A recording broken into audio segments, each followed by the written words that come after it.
मैं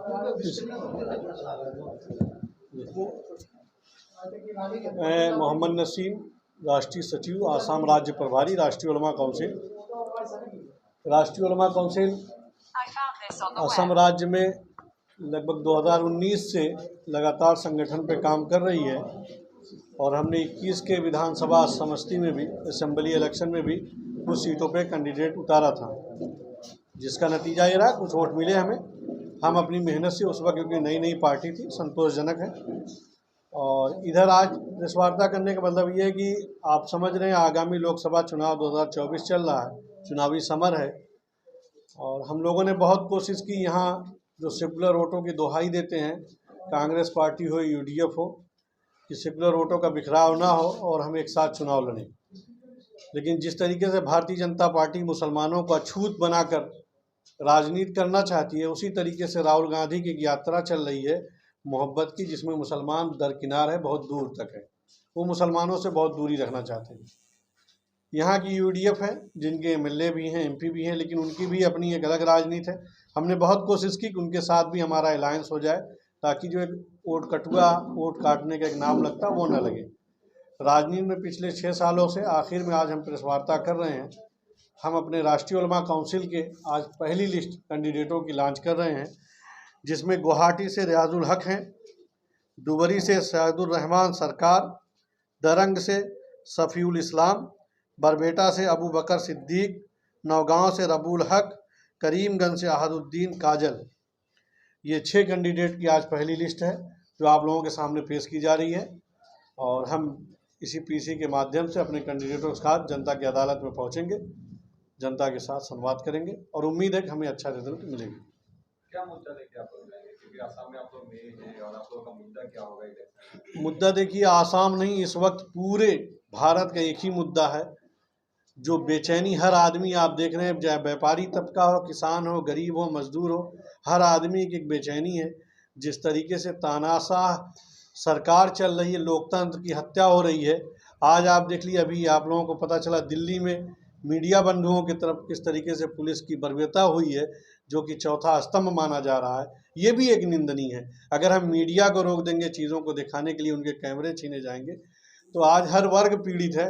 मजदूरों की दशा आप देख लिए, किसानों की दशा देख लिए, किसान वहाँ दिल्ली पे धरने पे बैठा हुआ है। तो हर तरफ बेचैनी है और मुद्दों की मेरे समझ से आज का जो दौर है वो मुद्दों को खेलने का नहीं है, बल्कि एक दूसरों को दुख और दर्द बांटने का दौर है।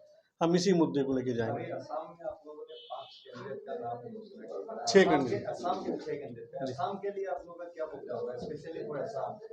असम की कौन सी मुद्दा लेके आप जनता के बीच में जाएंगे? मैंने बताया यही एक मुद्दा इस वक्त, अदल व इंसाफ, वितरण प्रणाली को सही करना। हमारे ये कैंडिडेट जीत के आते हैं, ये रिश्वतखोर नहीं होंगे, इनके यहाँ जो है कमीशन नहीं होगा।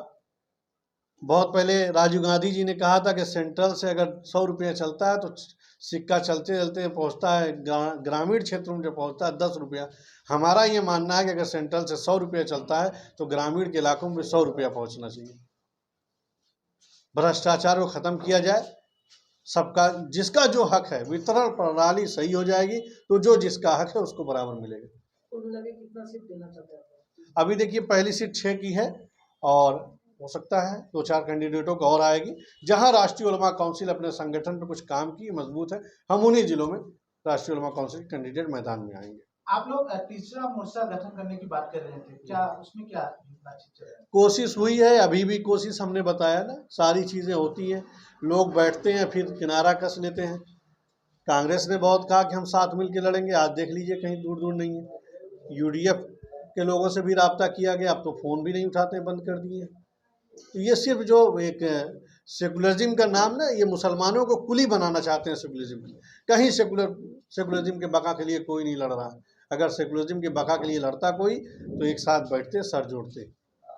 मुसलमान की बात की, तो क्या आपको ऐसा लगता है असम में मुसलमान के नाम पे एक इलेक्शन लड़ा जाएगा या फिर मुसलमान के नाम पे आप लोग जीतेंगे? नहीं, हम मुसलमान के नाम पे जीतेंगे नहीं। हमारा नारा है एकता का राज चलेगा, मुस्लिम हिंदू साथ चलेगा, एकता का राज चलेगा, पूरा भारत साथ चलेगा।